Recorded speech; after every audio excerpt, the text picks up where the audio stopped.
at paninipa ni PBBM kay PP Sara hindi tumabla. Kasalukuyang administrasyon wala pa ring mahahanap na ebidensyang magdidiin kay PP Sara, di kagaya ni PBBM na marami ng resibong nakalatag. Pero bago ang lahat, kung hindi pa kayo nakapag-subscribe sa channel na ito, please do subscribe para mas maging updated pa kayo sa mga susunod kong mga videos. Bilang na ang mga araw ni PBBM at Martin Romualdez sa palasyo. Ito'y matapos lumabas ang mga resibong inuubos ni PBBM at ng kanyang pinsan ang pondo ng gobyerno. Ani VP Sara, tila pumapabor na sa kanya ang divine justice sa gitna ng walang tigil na pagsusupil sa kanya ng kasalukuyang administrasyon para lang mapatalsik siya. Paninigurado ni VP Sara na kahit naman abutan sila ng libu-libong taon para maghanap ng ebidensya ay wala umano silang mahalungkat dahil sa linis ng kanyang serbisyo. Tuwan ko na lang, although wala siyang binanggit ng mga politicians at wala pa naman daw sapat na ebidensya to include Martin Romualdez. Opo. Pwede yung anniversary lang muna. Sige, ma'am. Yeah. Rally Thank na. you, Ma'am, thank may you. rally sa Sunday. Na yung ibang presidents succeeded the president and were or either elected. Sa tingin nyo, sa panahon natin ito, sa dami ng nangyayari sa bansa, anong kailangan natin sa vice-presidente? Mag-succeed or ma-elect na presidente?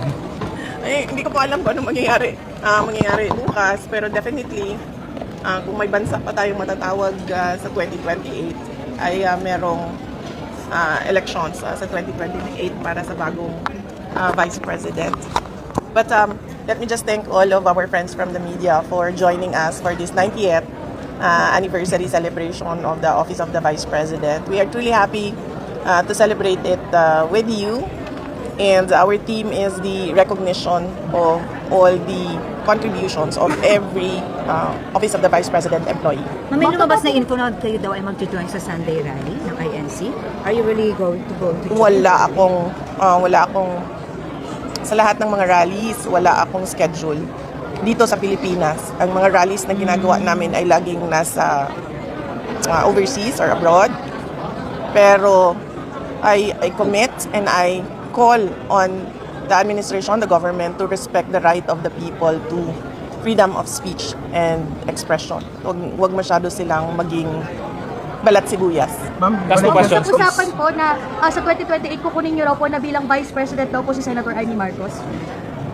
Ay, hindi pa po ako nakakapag-desisyon kung tatakbo ako sa 2028, ma'am. So, hindi pa po ako umabot sa punto na nag-isip kung sino ang Vice President. Ma'am, reaction lang po doon sa pagkaka-file ng sedition charges laban kay Congressman Kiko Barzaga. Parang sinasabi niya na parang sagot daw ito ng Marcos administration laban sa kanya na sobrang critical niya against the administration. And he's Yes, just one of the 97, ma'am, na kinasuhan po ng CIDG.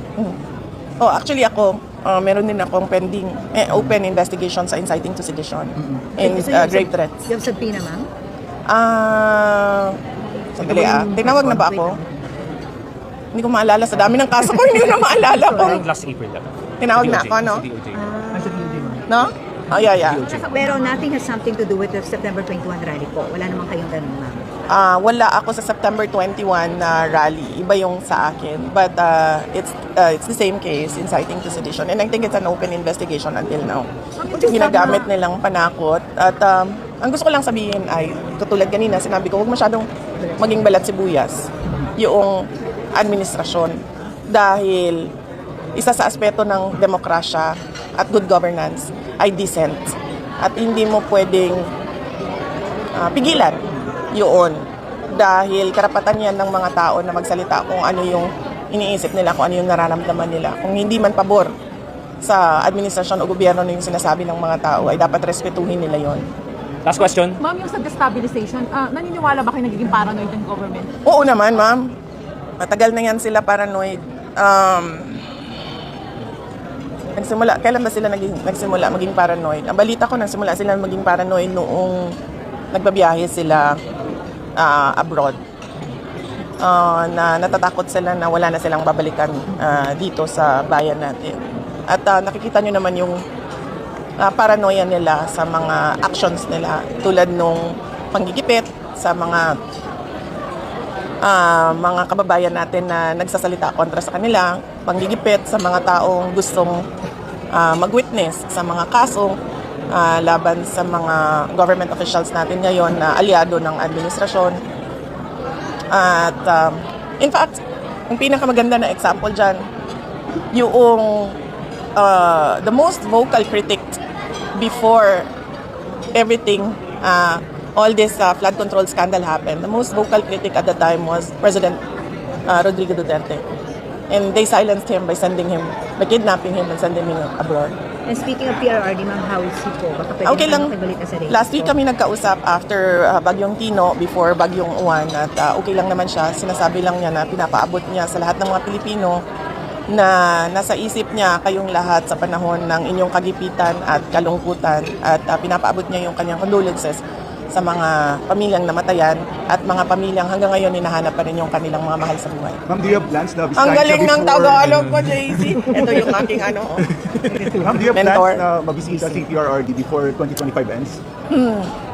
Wala pa pong schedule kung kailan yung susunod na pagbisita ko kay dating Pangulong Rodrigo Duterte. Ma'am, ano nga po sabi niyo, you will announce your plan for 2028 sa first quarter ng 26, ma'am? Or Last quarter. Last Ng quarter. 26 pa. 2026. Oo. Pwede mapaaga yung announcement po. Hindi ba mapaagay na?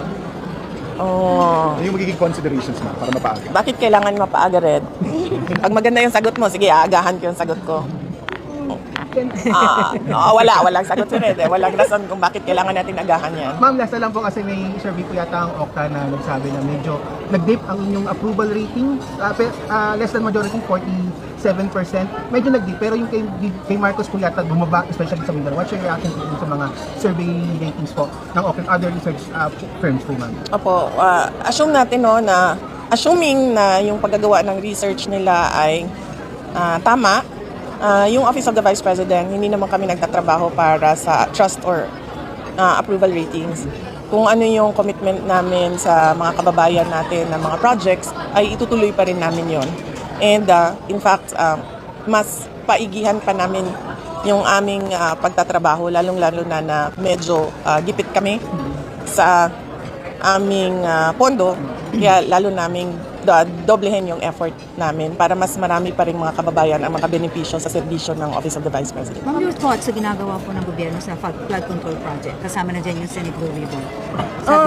Sabi ni Senator Amy Gutesa may tricant his statement. Oo, nakikita nyo naman na unsa gani na sa Bisaya gani. Ginaango-ango. Senator Amy. Ang nabaliw-baliw. Lalo-lalo. Ngayon naman parang ginahimo ta nilang ango-ango ba sa ilahang ginabuhat. Kayo na mag-translate. Ma'am, yung pagbaba ng peso, Ito, hinahang-hinay. anong masasabi niyo dito? Saan nyo may ako contribute? Loss of confidence sa ating bansa. At yung walang investments na pumapasok sa ating bansa. Sabi ni Presidente, pwede raw makarecover ang government by fourth quarter of the year. Ano possible? Nananaginip ng gising. Kung sino man nagsasabi na makaka-recover ang ekonomiya by fourth quarter of this year, nananaginip yan ng gising. Wala yan sa tamang pag-iisip talaga. Mamensahe mo na lang po sa dadala sa rally, kasama daw yung mga retired general or those who are in the service po before. Yes, oo. Sa lahat ng mga kababayan natin na gustong ipahayag yung kanilang nararamdaman, yung kanilang iniisip, yung kanilang opinion, yung kanilang advice para sa administrasyon, para sa gobyerno, ay suportado kami sa Office of the Vice President. Suportado namin kayo sa inyong paggamit ng inyong karapatan sa malayang pamamahayag, freedom of speech and expression. Actually, ma'am, inaantay ko lang kung kailan nila ako ikukulong. But apparently hanggang ngayon, hindi pa rin nila mabuo-buo talaga kung ano yung strategy nila, paano nila ako ikulong. Dahil wala talaga silang ebidensya ng maling ginawa. Ma'am, are you scared po ba na baka tuluyan kayo ni Bonnie, yung ombudsman Bonnie? Kasi inuuna na yung SALN, tapos ngayon yung pagkaso ni Trillanes. Hindi ba kayo natakot na baka si Boying na mismo ay uunahan na kayo? Natatakot hindi kasi nakahanda naman na ako sa posibleng mga mangyari sa akin. Ma'am, sa warrant ni Senator Bato, kasi it's reached already, ma'am. And what's your take on that? Wala akong copy ng warrant ng issue kung meron mang inisyo ang ICC na warrant of arrest for Senator Bato de la Rosa. Wala akong copy. Ang sinabi ko lang sa kanya na merong kaming i-refer sa kanya ng lawyer kung interested siya. International law lawyer. So he reached out to you po, ma'am? nung Hindi, nag-apply? ako yung alright. Ako yung nag-reach out nung nabasa ko yung balita at ang nakausap ko yung kanyang anak, si Maki.